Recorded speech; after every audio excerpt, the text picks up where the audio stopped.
once again start, how do I put this? You'll once again start treating the poor like human beings, as opposed to fodder for a system that is now being run for profit. When your prison systems are being privatized, when companies make more and more money off of pretrial detention, when people look upon the poor not as part of our collective, our American collective, but when they look upon them as the opportunity to use them to sustain yet another institution that runs on profit, it's very cynical. And so I really would urge you to take that moment, if you ever do find yourself on a jury, to do the right thing. And now to Omar.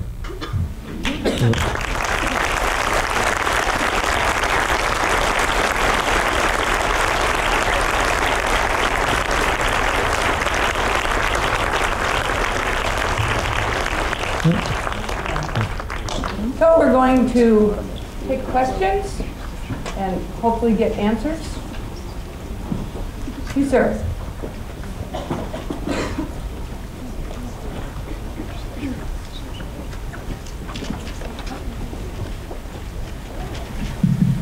Good evening, Mr. Simon. My name is Jason Hoff, and actually my class and I are actually watching The Wire and analyzing it along hand in hand with Dr. Wilson's work, and we were asked to ask the first question, so we got a bit of a two-parter to kind of kick it off. First of all, do you have any personal motivations for creating The Wire, and also for the general audience who may be watching it more for entertainment than to analyze it? Was there really one thing you wanted them to take out of it?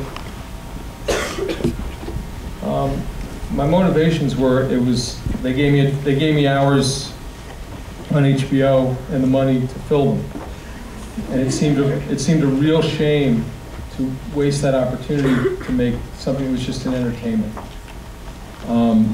Again, I woke up in the entertainment industry and felt like an apostate. I felt like in any gathering of newspapermen, I would be ashamed to say,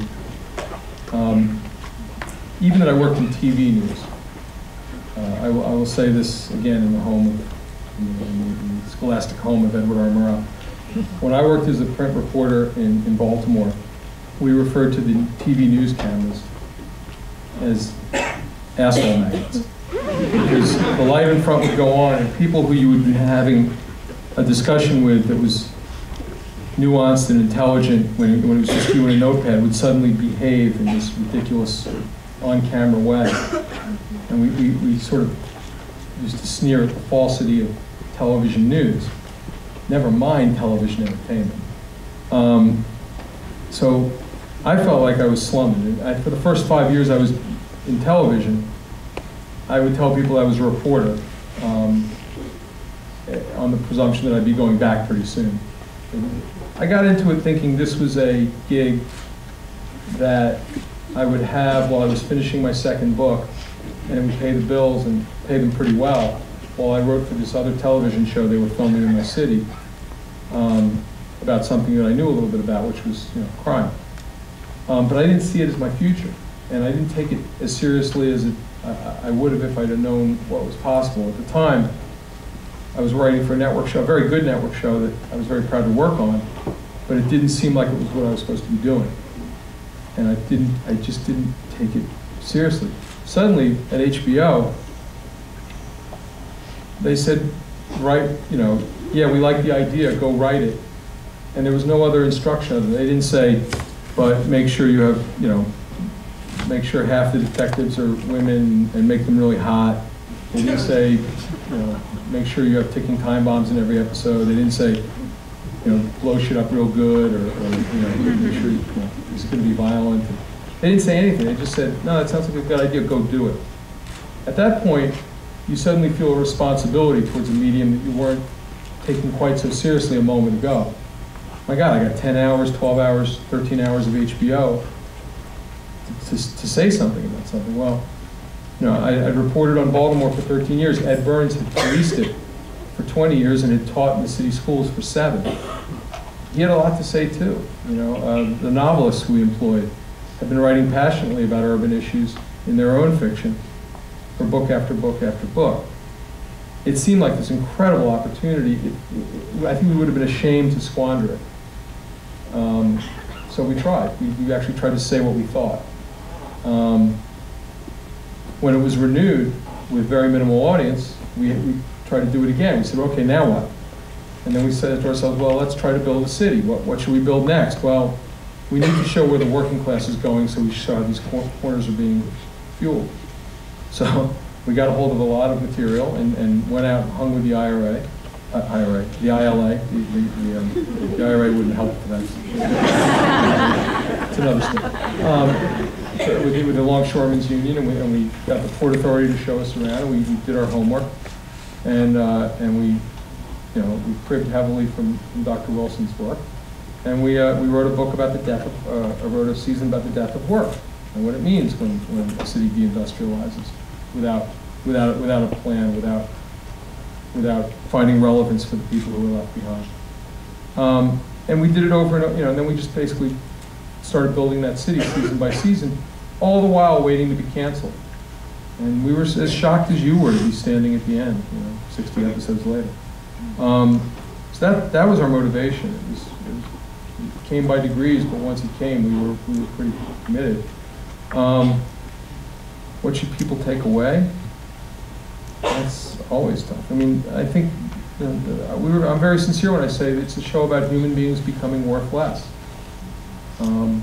It's not to say the show's inhumane. I mean, I think the show has great affection for its characters regardless of who they are. But it's about what happens when capital triumphs unequivocally over labor. Labor shouldn't triumph unequivocally over capital. It should be a constant strain. It should be an argument. When the republic is healthy, no one gets everything that they want, but everyone gets what they need. The republic is no longer healthy and hasn't been since Ronald Reagan broke the Patco Union. Great metaphor, by the way. Did you all see that story in the paper? I guess it was about 3-4 months ago. First Lady's flight was coming in to the airport in Washington. I think it was coming into Andrews, and they tried to reach Reagan Tower, and they couldn't reach anybody because the one guy was asleep. Remember that? Yeah, one guy in the tower. Good thing Reagan broke the Patco Union. Now we have 1,100, 1,200 less air traffic controllers than the system needs. It's constantly underserved. There's one guy out after midnight. There's one guy in most towers, and he's trying to pin his eyelids up to stay awake on an 8-10 hour shift. The beautiful part of that, and I was waiting for somebody to write it. I thought it would be like a front piece in the New Yorker. I thought somebody would get it. The beautiful thing was that it happened at Ronald Reagan Airport. He broke the union. He marginalized a whole different class of American workers. He made incredibly weak one of our fundamental safety systems, and they named an airport after him. It's beautiful. Only in America. So, that's that was an extra anecdote. I just opponents. Other questions? The guy with the mic. Do you have a favorite quote from the series, or a quote that you think really embodies the spirit of the show? Did you hear that? No. Do you have a favorite quote from the series? We used to make shit here. We used to build shit. Now we put our hand in the next guy's pocket. That's probably the most meaningful quote I can remember. But the stuff I really remember is obscure. The drama takes care of itself. You work on those, you rewrite them, you sit and you pass it all around, you discuss what you're trying to say. There's a room full of smart people arguing over it. And the drama takes care of itself, so you don't have as much wonder.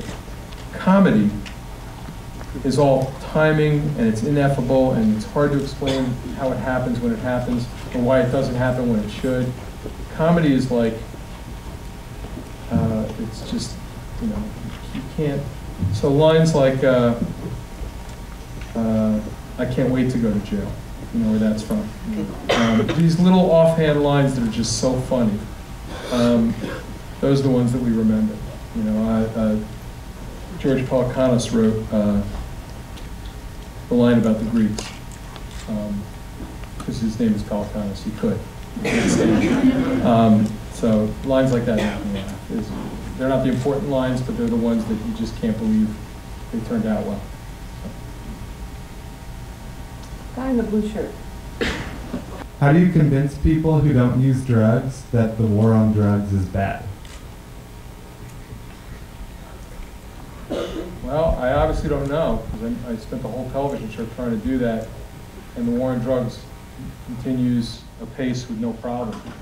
I think it's one of the hardest things in the world to do, because I don't have any high regard for drugs. The corner is about addiction, and it's about the personal cost of a culture of drugs in this neighborhood. I have nothing good to say about drug abuse, except that I would rather attack it as a health problem than as a criminal justice issue. I guess what I would say to them is, if they're that inhumane that they can't see that our drug prohibition has turned inner city neighborhoods to free fire zones and turned the northern Mexican states into abattoirs. If they can't see that just on the premise, they're probably about the money. Because nothing in this country makes people as stupid as money. You wave a little bit of profit from somebody's face and anything else that matters suddenly disappears. So if they're about the money, you might want to tell them how much it's costing them to have this level of incarceration and how little effect it's had. If it was having a draconian effect, if all this draconian behavior was having an effect on the price of heroin and cocaine or on its availability, or if the violence was being reduced appreciably in these areas, okay, then maybe you can argue that the draconian is necessary. We need to lock up all these people. We need to we need to eliminate parole. We need to have mandatory sentencing. We need to fill prison after prison after prison. But it's not. Drugs are cheaper than ever. The purity is higher. They haven't closed down a single drug corner in Baltimore that I know of. I mean, they can stand a cop here, but the corner moves down the street. So maybe you can convince the people on a practical level and say, man, you're spending an awful lot of treasure on bullshit, and it's not working. And if that doesn't work, God bless it. You're probably talking to, a DEA agent. I don't know. But, if you can't do it through mercenary means, and if they don't have the shred of humanity for the people who have been tossed on the front lines of this ridiculous drug prohibition, then I don't know. Who's the guy in the other guy in the blue shirt? Hello, Mr. Simon. My name is Andrei Perivalov, and my question might be pretty long, but it is. What do you think about problem of public assistance? Because we know that lots of people abuse the system of public assistance. It's implied. You mean public assistance welfare? Yeah, public assistance welfare, because it's implied to be a temporary assistance which helps people get back to the track. But I got no problem. I got no problem with public assistance. Yeah, but the problem is that lots of people. There's no problem. Yeah. Okay. I know you think there's a problem. I got no problem with it. Let me tell you what I got a problem with. I got a problem with the fact that I'm getting paid by HBO ridiculous amounts of money. Okay? And I can't spend the money they pay me fast enough and not be a jerk, okay? Because I'd be spending it on stuff that I don't need. And so I look at the money they give me and I put it in the bank or I put it in the stock market. And I'm getting public assistance. I'm getting public assistance because I can put it in the stock market and pay it and earn money on it, put it in a money market. Wherever I put it, I'm going to be taxed at a rate lower than a middle-class person. That's our tax code. And my income tax rate, the highest income tax rate in the country, isn't even what it was when Eisenhower was president. Are you going to tell me that America wasn't ascendant in 1955 when we were all paying more taxes? Of course it was. What you have when the rich are not willing to pay their share is a decadent society. It's Toynbee, it's Gibbon, that's what we have now. The rich are not willing to pay their share in any sense. They just gimme, gimme, gimme. And if you suggest that they're not want to pay their share, or that they might want to pay a little more, or that, you know, you didn't build that fucking factory, even if you did build a factory and you built it here instead of Matamoros, and you didn't staff it with temporary employees and put them in 100-degree heat. You know, you didn't build it without public roads and without a police department that has to be paid to guard it, and without a fire department that'll come out if it's on fire, and that you don't owe something to society. If they don't believe that, to hell with them. And now you ask me about public assistance. Here's what I know about a welfare check that goes to somebody in West Baltimore. Okay, in West Baltimore, half of the adult black males are without work. I'm going to begrudge them an assistance check because it's not temporary, because that family's been living off of it for 5 years. The factories have been gone for 10 years. American Standard, gone. Coppers, gone. Bethlehem Steel, gone. All their pensions, gone. The jobs went away. They traveled away. People made money off taking the jobs away. And now I'm going to begrudge them the public assistance check?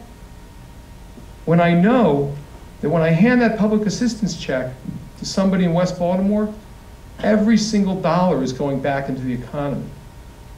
Unlike all the tax money that I get to keep because I'm a rich guy not paying capital gains tax, my money just stays in the bank.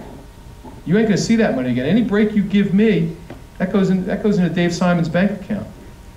Welfare check going out to West Baltimore, every dollar is spent before the end of the month. They can't help it. That money comes back into the economy. Again, I'm with Paul Krugman on this. I'm a Keynesian, sorry. You know, if you give people shovels and you pay them jobs to bury money, you'd be doing more good for this society than doing what we're doing. So I have no problem with public assistance. I think it's a begrudging, a small begrudging dime thrown at people whose lives have been so brutally marginalized. And I look at the corporate welfare that goes on and the tax breaks given to the rich, and I find the complaining over public assistance to just be offensive in every sense. Sorry.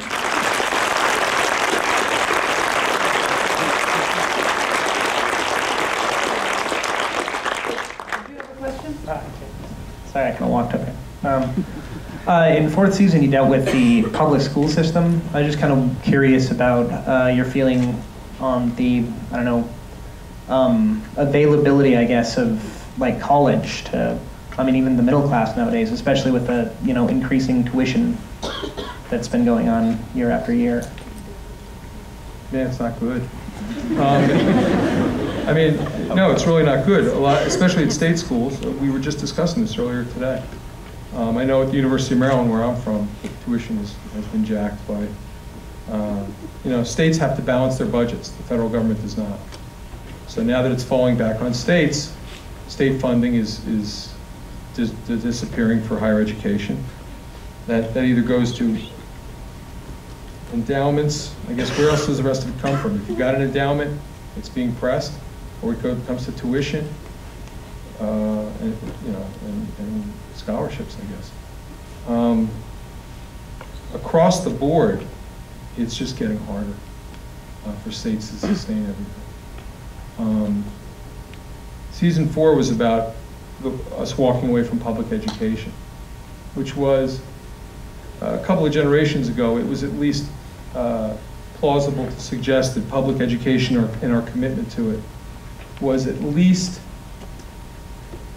if not a great equalizer between classes, it allowed for the possibility of moving from one class to another, and for, you know, individuals to pursue a better life. It implied equality of opportunity. Wherever you were, you could get an education, and you could pursue that education to the extent that you wanted to, or you could. And we've walked away from that. You know, New Orleans is shocking what's happened. It's like watching the Titanic without enough lifeboats. If you get your kid into the right charter school, if you happen to be born to a parent with the nuance and the finesse to figure out how to get you into the right school, you're doing better than before the Katrina. If you are not born to that family, you're doing worse. And to me, that's the best we can do. That, you know, we only have, you know, hey, we only have lifeboats for so many kids, but it's the best we can do. The rest will just have to tough it out. And that's what it's become. I think that the move towards charter schools is a concession of failure, that we've been unable to reconcile the idea of public education with what we, not only our commitment to public education, but to admitting that we're providing public education and doing so in a way in places like Baltimore and other urban areas where we're not really training anybody for any job we actually believe is there. And the kids that I met in Baltimore doing the corner and after, I met a lot of kids who were undereducated. I didn't meet a lot of fools. They get it. Their older brothers and sisters went through the Baltimore public school system. They know what the test scores were. They know how poorly they were educated. They know how unemployable they are for any job that has not already left the country. You know, they got enough education to work at Beth Steel or Koppers or American Standard. Those companies aren't there anymore. Those jobs are not there. They've gone overseas. It's not enough it's not enough education for a complex information system occupation, which is on a computer screen in a county somewhere far away from where they live. So we pretend to educate them, and they pretend to learn up to about age 15, 16, and then they go to the corners, because the corner is hiring. That's the factory. And I'm mad at the sham of it, you know. It's the everyone's using platitude, and nobody actually telling the truth to anybody. So there's sort of two separate things. The higher education thing is a model that stood this country, I think, in real good stead. Everything from GI Bill to Pell Grants. I mean, that, again, if you can make a consumer class, if you can create people who have discretionary income, that's the economic engine that made America great. There are fewer and fewer of us. By the way, there are a lot more people who are millionaires. You know, we mint new millionaires every day in this country. We just can't mint enough of them to move our economy. They can't possibly, they're a small enough part of the population, they can't buy enough to motivate the economy. For that, you need a middle class that has discretionary income. And those people are being driven into the ground. And part of where they're being driven into the ground is affording college educations for their kids. Beth? Can you tell us why you decided to turn your attention to post-Katrina New Orleans? The question was, can you tell us why you decided to turn your attention to post-Katrina New Orleans? I've always loved New Orleans. I've been going there since my 20s. I love it for a lot of reasons. But one thing that happened in the wake of The Wire, which I thought, it's okay to read bad reviews. I'm actually okay reading bad reviews. I don't have to agree with them. Sometimes I do agree with them, but most of the time you can sort of laugh them off. It's the good reviews that think they understand what you're trying to say that are often more terrifying, because then you realize, wow, they're not getting it. You know, it's not they didn't like it. It's they really don't understand what that was about. And there were a couple of reviews in succession of The Wire where people wrote about Baltimore as if it was this dystopian make-believe that didn't resemble anything else in the country, and also as if it was a cynical requiem for the city, as if it was suggesting, one of the reviews actually said, why everybody doesn't get the hell out of Baltimore, I have no idea. Now, if you've ever been from a city that has some of the same struggles, you know, Cleveland, St. Louis, Detroit, any of the second-tier cities that lost its industry, you know that not only is it not so easy to walk away from everything that you know, but that these places still have soul. They have a human essence that gives them great value. And the idea of living in a city is important because it's the future, regardless, it's the future worldwide. It's the future whether you're in Karachi or London or Baltimore.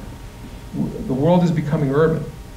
We're not, did we all hear the Republican Party go on and on about real Americans and small town values? And I mean, they had a whole convention about that. And I watched it sort of gripping, masochism. I watched it, gripping the end of my chair and thinking, fuck small town values. 80% of us live in metro areas and we're still talking about small town values. Small town values can't save us. They can't help us. They can't be applied in any way. You know what can save us? Big city values. Living in dense places with a lot of people who are different than we are, from different backgrounds, where the living situations are complex, where transportation, healthcare, everything has to be shared to a greater degree. That's the American future. Whether we figure out how to live in cities or not is the American future. If you think we're all going back to some pastoral ideal, sorry, Hamilton won that argument, Jefferson lost. That's one that Jefferson loses. And to listen to them go on and on droning about this bullshit was infuriating to me because I live in Baltimore. And I love living in Baltimore. There's things about the city that I would miss today if I knew I had to leave it. And that, to me, apparently didn't convey to some people in The Wire. I thought it did. I thought there was a lot of affection for the idea of the city. I thought it was a love letter from a conflicted lover. But I certainly didn't think it was somebody saying, the city be damned. And yet there were people who read it that way. And I thought, the only remedy I could think of was to take another situation in another city. There were other reasons to do Treme. But one of the subtexts is, this is what the American city is capable of. Even when you've drowned 80% of it, and by the way, not through a natural disaster, but through the greatest engineering failure in the history of the country. You've drowned 80% of it. You've made it endure incredible levels of corruption, of police malfeasance, of poor urban planning. It's one of the worst run cities in America.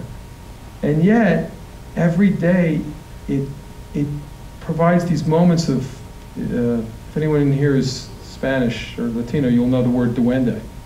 Where the hairs on the back of your neck stand up for things that they're capable of doing because they live in New Orleans and because of what that city's given the world.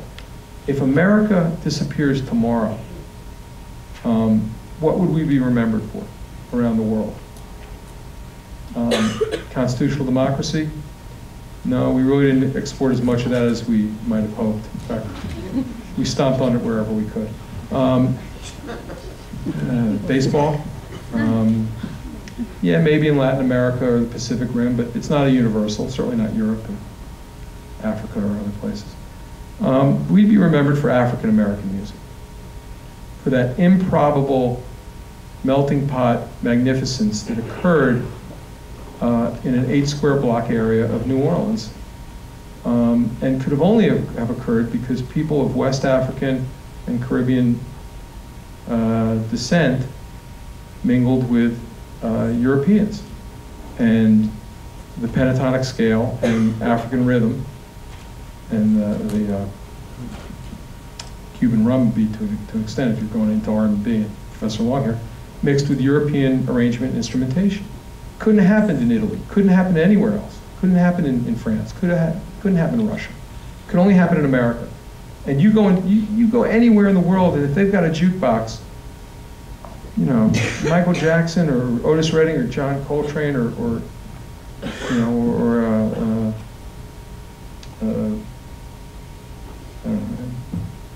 hip hop, anybody, add to the list. Fats Domino, somebody will be on there. That's America. That's our greatest export culturally. Don't anybody say film. The Germans invented film, the French and the Germans, and And they, and if America didn't exist, Hollywood markets it better than anywhere in the world, and we export it. But if we didn't exist, there would be film cultures around the world, as there are, and they would be preeminent. But nobody would have figured out how to play a 12-bar blues. And New Orleans did that, and it does it every day. And so it was really, I was trying to make we